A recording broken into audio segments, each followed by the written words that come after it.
Bonjour à tous, bienvenue sur la chaîne Manu System.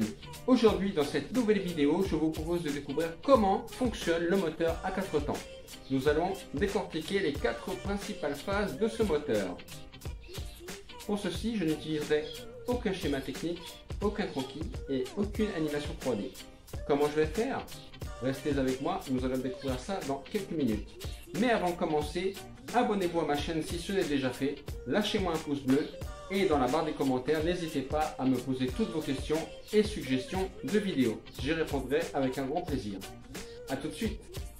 C'est donc ma méthode pour vous expliquer le fonctionnement du moteur à 4 temps. Je me suis procuré un moteur Briggs-Stratton de tondeuse que j'ai découpé en deux en prenant soin de laisser tout l'équipage mobile en place. Et spécialement pour vous, la cerise sur le gâteau, j'ai équipé ce moteur d'un petit moteur électrique couplé à un variateur de vitesse. De ce fait, je vais vous faire une démonstration à 3000 tours minute de comment se comporte la mécanique à l'intérieur d'un moteur. C'est parti pour cette explication. Le piston démarre sa course du point mort haut vers le point mort bas. Ça va être le premier temps que l'on appelle l'admission, car pendant que le piston descend, la soupape d'admission qui est au fond derrière s'ouvre, le piston continue sa descente. De ce fait, il y a une dépression qui se crée à l'intérieur du cylindre, ce qui entraîne l'admission du gaz frais, et ceci jusqu'au point mort bas. Voilà. Une fois qu'il est au point mort bas, le piston, la soupape d'admission se referme. Voilà. Deuxième temps, la compression. Les soupapes étant toutes les deux fermées maintenant, le piston remonte et comprime le gaz frais dans la chambre de combustion qui se trouve ici. Ça comprime vraiment très fort, hein. Et ça a fait augmenter la température aussi en même temps. Voilà. Là, on est à la fin du temps compression. Nous arrivons maintenant à la troisième phase du cycle. C'est le temps de détente ou de combustion détente. Ce temps est très important car c'est lui qui produit l'énergie dans le moteur. Pour ce faire, une étincelle jaillit de la bougie fixée sur la culasse, met le feu à toute la masse de mélange carburé et comprimé dans la chambre de combustion qui est là, et toute cette masse en brûlant développe une énergie telle qu'elle repousse le piston violemment vers le bas et il y a production d'énergie.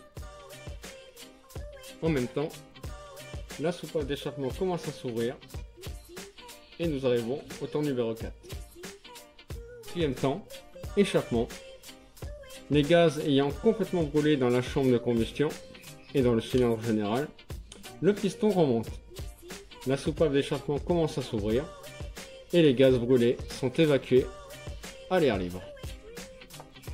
Pour ainsi recommencer le cycle, admission, la soupape d'admission s'ouvre, aspire le mélange, le comprime, explosion, échappement, et ainsi de suite.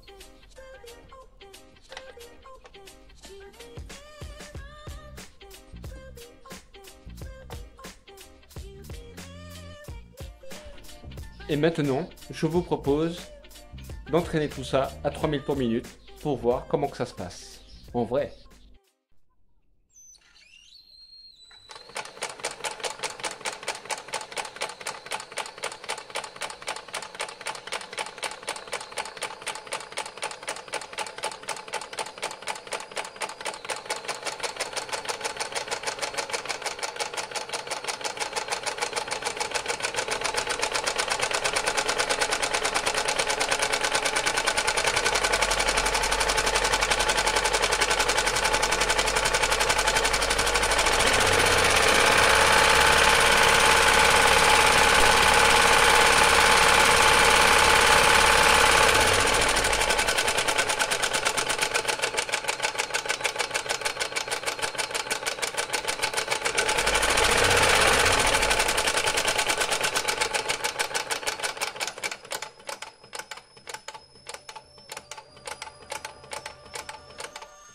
Voilà les amis, j'espère que cette vidéo vous aura plu, qu'elle vous aura été très utile et instructive. Si vous avez des questions, n'hésitez pas à me les mettre en bas dans la barre des commentaires. Lâchez-moi un pouce bleu si vous l'avez aimé et surtout, abonnez-vous à ma chaîne. À très bientôt les amis, bye bye.